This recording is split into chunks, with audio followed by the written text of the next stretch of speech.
nous avons dépassé l'autre cap pour rentrer dans un nouveau cap, et j'espère que ce ne sera pas très compliqué, parce que quand même aujourd'hui nous sommes un pays qui a deux ressources importantes, le pétrole et le gaz, et maintenant le pétrole et le gaz, ça augmente le revenu d'un pays.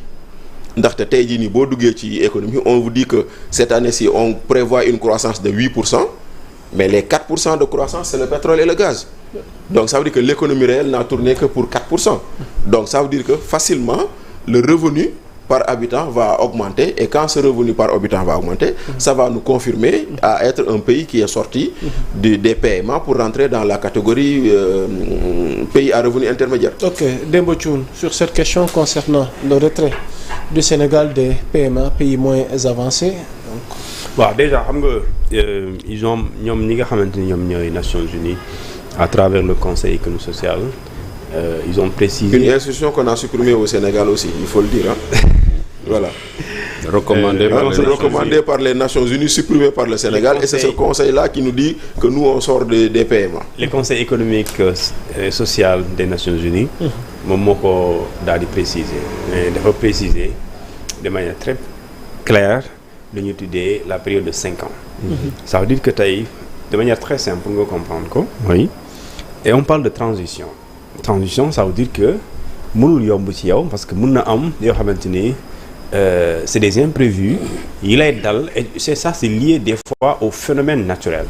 Nga xamante ni par exemple le réchauffement climatique am benn réew boo xamante ni ci àdduna bi wala bëriwul bi nga xamante ni bu mu ñëwee dal sa kaw dunduloo conséquences tey France événement bu gën a récent ci wàllum catastrophe naturelle li am Mayotte effectivement loolu France mosuñ ko sóoraale, mais tey li am Sénégal aussi lu yàggul dara ci débordement du fleuve côté Bakel, on n'a jamais pensé que en 2024 loolu dinañu dal.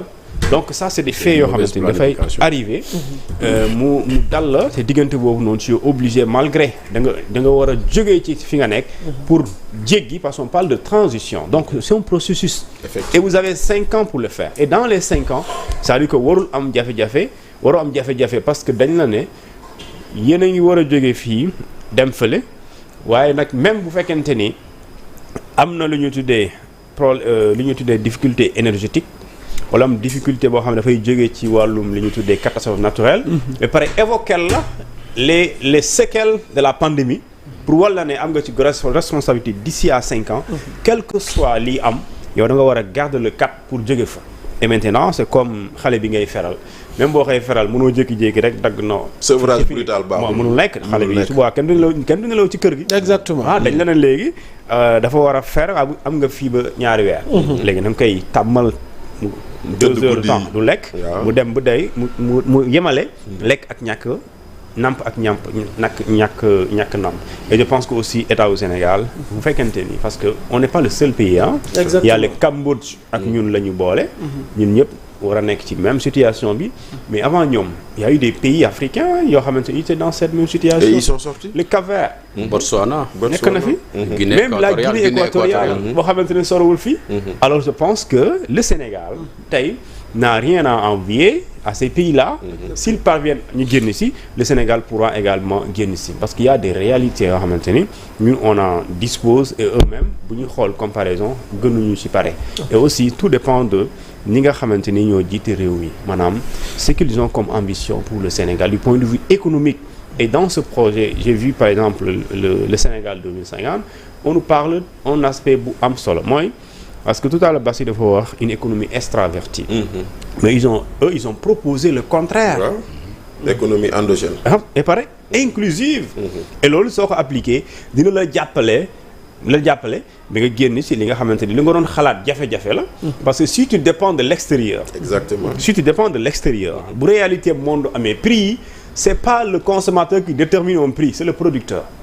Et dans ce cas, quand nous sommes dans le cadre d'un commerce international, yow da ngay dem jëli, tu importes pour que les Sénégalais en consomment. Si également le producteur bu bëggee yéegal barrière niveau bi prix bi, yow tu es obligé nga adapté wu ci réalité prix boobu. Maintenant, si toi, Sénégalais, tu es producteur, en même temps exportateur, même s'il y a chamboulement au niveau international, prix yooyu noonu mën na métti, mais t'inquiète, yow au moins mën nga ci génn. et loolu moo tax ma ne la tout dépend des autorités yi fi ne en place pour ñoom façon bi ñuy gérer voilà façon bi ñuy gérer économie ak les priorités ak fan la ñu war a accès lu ñu tuddee ces plans là pour ñu mën ci génn dinañ ci dikkaat parce que am na yeneen point yoo xam ne soxal na économie bi war nañ ko enchaîner ma bàyyi Amadou Diouf indi xalaatam sur cette question. waaw man dama ci am beneen njàngat donc mooy xam nga Sénégal tey li ñu ko sas la maanaam ne ko fii ak 5 ans war ngaa mën a góorgóorlu dans un processus de transition ba mën a génn ci dëkk yi nga xam ne dañ leen a tuddee les pays les moins avancés. mooy réew yu gën a ndóol ci àdduna léegi nag loolu.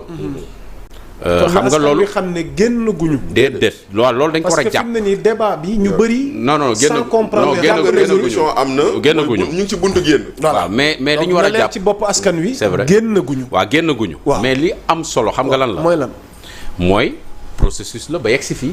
mais lan moo ko indi. ba fii voilà lan moo indi sénégalais. Sénégal ñu mun ko yóbbu ci classe bi ne ko admis nga. léegi nag examen bi maanaam da nga war a def examen pour admis pour être plus précis. est-ce que da nga wax ji. bien sûr. maanaam li ko jëlee. waaw tubaab de école bi le mérite appartient à celui qui commence même si le suivant fait mieux. mais je te dis. waaw léegi donc yaa tout résumé loolu laa la bëgg a wax dama ne la. ñoom bi ñuy noté. PSE lañ noté. exactement. noté wuñ Sénégal 2050. ça c'est vrai. est-ce que da nga baax li ma wax. ça c'est yow rek la ñuy déglu. noté wuñ Sénégal 2050. ils ont noté un processus. kon nag taxaw ne le Sénégal on a hérité d'un pays en ruine tey lii démentir na ko. ça c'est vrai. nañu waxante dëgg rek.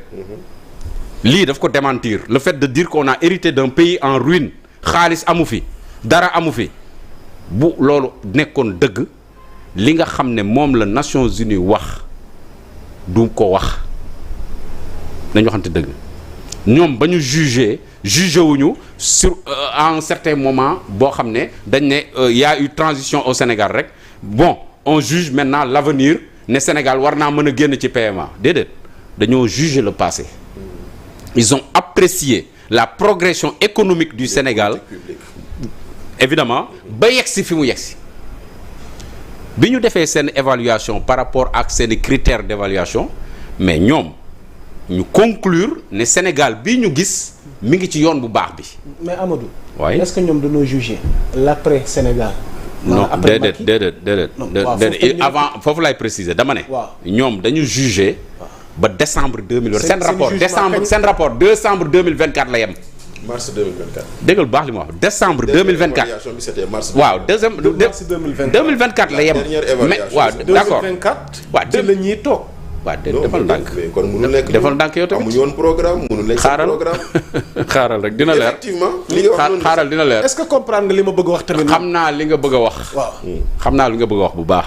c'est-à-dire que en 9 mois on ne peut pas avoir ces notes c'est pas possible.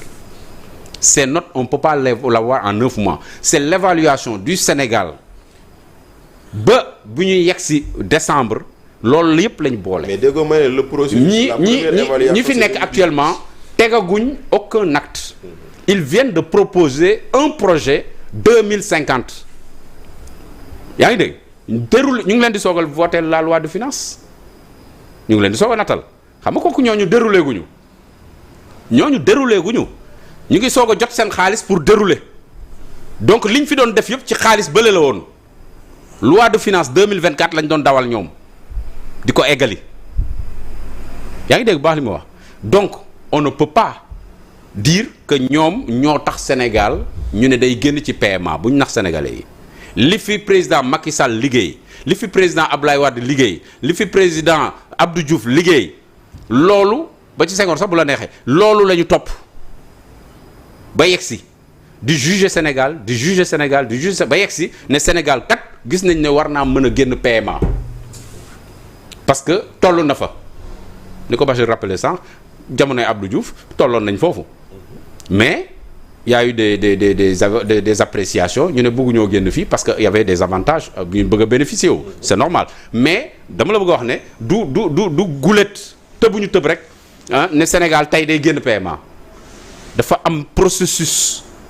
am ay politique publique yu solide yu ñu taxawal yoo xam ne képp ku taxaw ne lii ñu fi am Sénégal baaxul ba fii ñu toll tey Nations Unies won na la ne yaa ngi ci yoon bi baax na waaye nag peut mieux faire léegi nag à partir de ce moment ñii la ñu sas nag ñoom nee na lañ 5 ans yii tombeek sax seen mandat bii mandat président Diop da cee yem net ñu ne leen ci 5 ans yii bu ngeen góorgóorloo am fu ngeen teg économie Sénégal li nga xam ne moom mooy Sénégal dana génn définitivement nag et officiellement ci PMA. loolu moom xanaa léegi nag loolu sas la waaw loolu sas la yow rafet nga njort. non sas la du c'est parce que je vais pas juger a priori.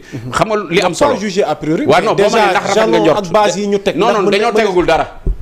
fil l'instant tegaguñ dara c'est de la théorie on attend les pratiques on attend la pratique pour être précis xam nga loolu la ñuy xaar eggaguñ fa pour l'instant d'ici les 5 ans. Les jalons, les actes qu'ils vont poser vont permettre au Sénégal de sortir officiellement des PMA ou de rester encore dans les PMA. Ok yaa ngi dégg.